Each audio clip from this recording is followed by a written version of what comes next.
여러분들이 주로 사용하는 소셜 네트워크 서비스는 뭔가요? 인스타그램, 페이스북, 트위치, 유튜브, 틱톡? 요즘은 너무나 많은 SNS가 있어서 하나 꼭 집어 말하기가 힘든데요.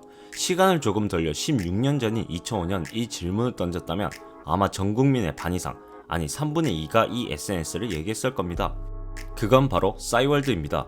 난 가끔 눈물을 흘린다를 비롯하여 음악만이 나라에서 허락하는 유일한 마약이니까 등 지금 보면 손발이 오그라들다 못해 사라질 것 같은 허슬자들을 만들며 파도타기, 비밀 다이어리, BGM 등 다양한 컨텐츠를 제공한 토종 SNS 싸이월드는 한때 이용자 숫자만 3,200만 명에 육박했으며 심지어 페이스북 창립자인 마크 저커버그가 싸이월드의 노하우를 알고자 한국을 방문한 적도 있었죠. 하지만 이렇게 잘나갔던 싸이월드는 2010년대에 들어서 소리소문 없이 사라지게 되었는데요. 그래서 준비한 오늘의 물음표입니다. 그렇게 잘나갔던 싸이월드는 왜 망했을까요?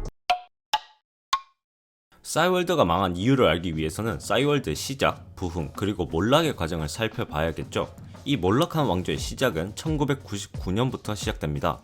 당시 카이스트 컴퓨터 공학과 학생이 서강식의 졸업 논문 프로젝트에서 시작된 싸이월드는 인맥을 관리하는 개인 커뮤니티 서비스로서 시작합니다. 이는 하버드 대학교 컴퓨터 과학과 학생인 마크 저커버그가 인맥을 관리하는 소셜 네트워크 서비스로 페이스북을 만든 것과 매우 유사하죠. 하지만 당시에 이미 프리첼, 다모임, 다음 카페 등 다양한 커뮤니티 서비스가 있었기에 싸이월드는 별 인기 없는 그저 그런 사이트였던 거죠.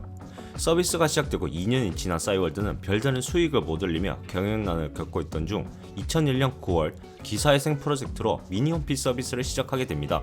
아마 이때는 몰랐겠죠. 이게 한국 사회에 어떤 영향을 미쳤을지.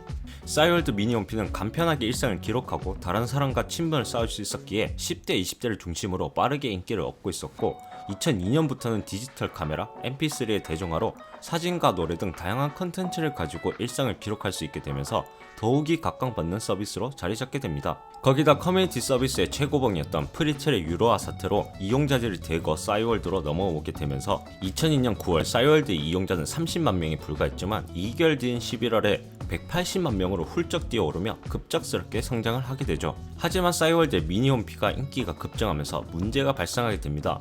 벤처기업인 싸이월드가 급증하는 트래픽을 감당할 수가 없었던 거죠. 그래서 자주 사이트가 다운되거나 점검을 하게 되면서 이용자들의 불만이 속출하게 됩니다. 그래서 싸이월드는 이를 해결하기 위해서 투자자들을 모색하고 그 결과 2003년 8월 SK 커뮤니케이션즈에 인수가 됩니다. 싸이월드의 전성기는 이때부터 본격적으로 시작됩니다. 싸이월드가 2003년 3월부터 시행한 미니룸은 단순히 아바타만 꾸미는 게 아니라 다양한 소품과 가구를 가지고 아바타가 사는 공간을 꾸미고 배경음악과 바탕화면을 꾸밀 수 있게 해서 다른 미니홈피와 차이점을 가져가며 이용자들의 개성을 나타낼 수 있는 또 다른 공간을 마련한 거죠. 그리고 도토리라는 사이버 캐시를 도입하여 싸이월드에서만 즐길 수 있는 독특한 경험을 제공했죠.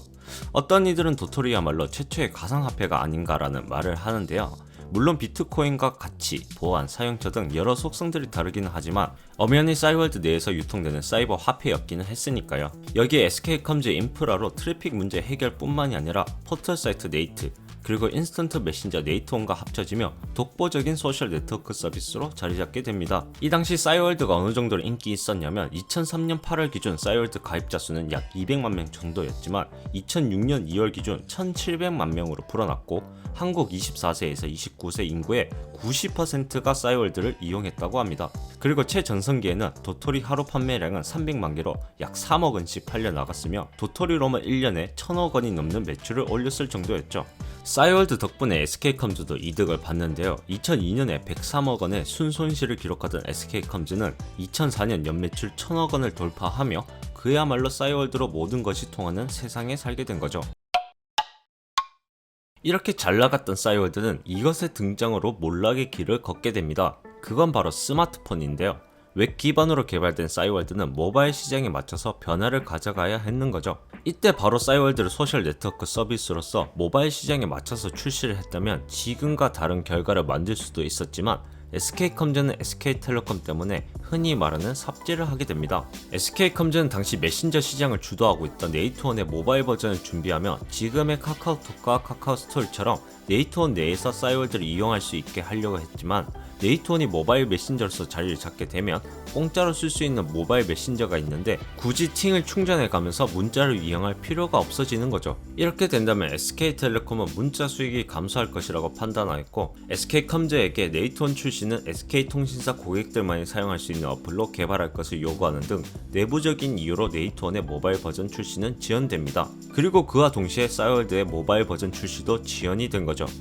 이렇게 네이트원과 싸이월드의 모바일 버전 출시가 지연되고 있는 사이, 모바일 메신저는 카카오톡이, SNS는 페이스북과 트위터가 등장하며 그 빈자리를 메꾸게 됩니다. 그리고 열심히 삽질하고 있는 SK컴즈에게 엎친 데 덮친 격으로 2011년 SK컴즈 개인정보 유출 사건이 터지게 됩니다. 이 사건으로 네이트와 싸이월드 회원 3,500만 명, 당시 한국 인구의 70%의 개인정보가 유출되면서 거의 모든 이용자들이 네이트와 싸이월드를 손절하는 계기가 됩니다. 이러한 과정을 걸치며 싸이월드는 걷잡을 수 없는 나락으로 빠지며 화려했던 싸이월드 왕조는 끝이 난 거죠. 결국 싸이월드는 3,200만 명이 남긴 170억 장의 사진, 1억 5천만 개에 달하는 동영상, 5억 3천만 개의 음원, 도토리 잔에 38억을 가진 채 이리저리 떠드는 신세가 됩니다. 이리저리 팔리며 수모를 겪던 싸이월드는 새로운 기회를 찾게 되는데요.